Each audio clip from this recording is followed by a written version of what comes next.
Chapter 11. What's the point? In some classrooms, teachers choose the weekly spelling words. Not so in Mrs. Jewell's class. She lets her students pick. Nearly everyone had a hand raised. Mrs. Jewell called on Rondi. "Pistachios," said Rondi. This is why other teachers don't let their students choose the words. Mrs. Jewell couldn't spell pistachios. So she did what every teacher everywhere does in such situations. "That's an excellent word, Rondi," she said. "Would you like to come up and write it on the board?" Rondi came to the front of the room. Mrs. Jewell paid close attention as Rondi wrote pistachios on the chalkboard. "I love pistachios," said Kathy when Rondi returned to her seat. "Me too," said Allison. "They're my third favorite nut." Mrs. Jewell called on DJ. "Grumple," he said. "I don't think grumple is a word," Mrs. Jewell pointed out. "So?" asked DJ. "We should still know how to spell it." "It might become a word someday," Kathy agreed.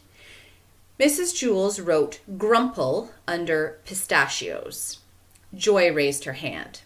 "Ah," she suggested. "A what?" asked Mrs. Jewell. "Just ah," said Joy.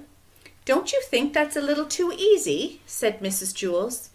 "It's a very common word," said Kathy. "It's important that we all know how to spell it." Mrs. Jewell couldn't argue with that. She added ah to the list. Myron had his hand raised. "Yes, Myron?" said Mrs. Jewell. "What's the point?" Myron asked. "That's 3 words," said Mrs. Jewell. "And all good ones, too," chirped Kathy. "The cloud of doom is getting bigger every day," Myron exclaimed. "What does it matter if we can spell?" "So we can read and write," Mrs. Jewell replied. "What's the point of reading?" asked Leslie. "What's the point of writing?" asked Jason. "What's the point of arithmetic?" asked Benjamin. "There is no point," Myron grumbled. He slammed his pencil down hard on his desk. The point broke off of it. "I understand you're scared and upset," said Mrs. Jewell. "But what's the point of quitting? We can all just sit around and grumble, or we can try our best, cloud or no cloud." "And it hasn't been all bad," Mrs. Jewell continued. "We've been getting a whole lot more nail clippings." That was true. Ever since the cloud of doom appeared, everyone's fingernails and toenails had been growing a lot faster. They had to be clipped 3 or 4 times a week. The number on the board was now 19,457. "Someday the cloud of doom will be gone," said Mrs. Jewell, "and the world will be a much better place, even better than before the cloud. Colors will be more colorful, music will be more musical, even Miss Mush's food will taste good. The bigger the storm, the brighter the rainbow."